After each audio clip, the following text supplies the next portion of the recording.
Sa mga mahilig mag-garden, narinig niyo na ba itong tinatawag na hydroponic system?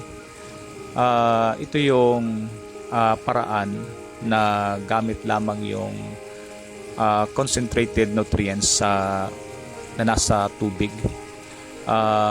Ito yung tinatawag na nutrient solution. May iba-ibang paraan na sistema gamit yung tinatawag na nutrient solution. Ang iilan dyan ay yung tinatawag na Kratky method, tower, at saka yung NFT. So ito yon, ito yung NFT, no? Ito yung inadapt ko. So kung paanong gawin ito, ibibigay ko sa inyo yung basic na idea kung paano itong gawin. So itong akin is DIY lang, hindi naman kasi ako professional, at sinubukan ko siya kasi nahihilig din ako. So ito yon.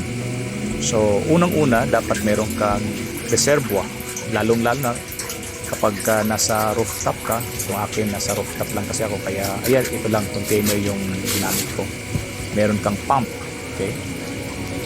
So aside sa pump, ito yung pump, meron ka dapat pump controller. Ayan siya.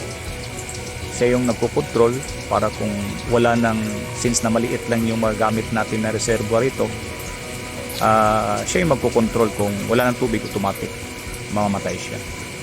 And then yung water is pump niya sa mga piping system natin. Ito yung piping system. And then merong kanya-kanyang faucet or outlet yung bawat channel natin sa NFT. Merong gripo, and then ito naman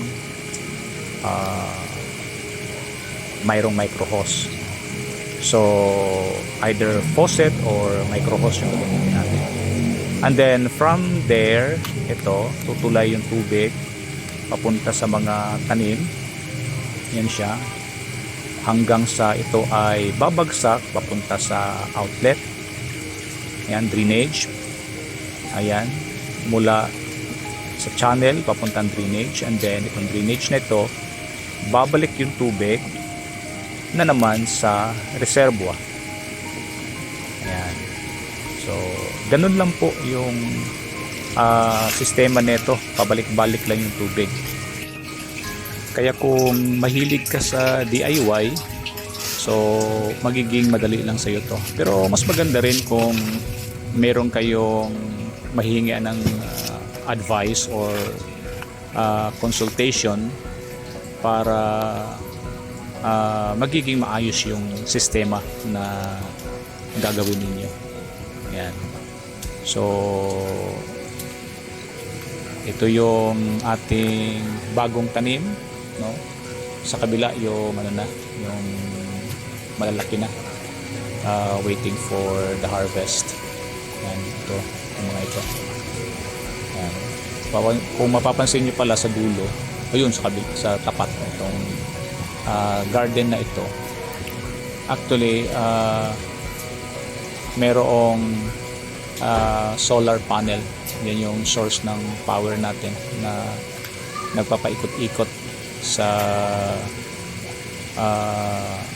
tubig para hindi masyadong magastos sa kuryente. Yan siya.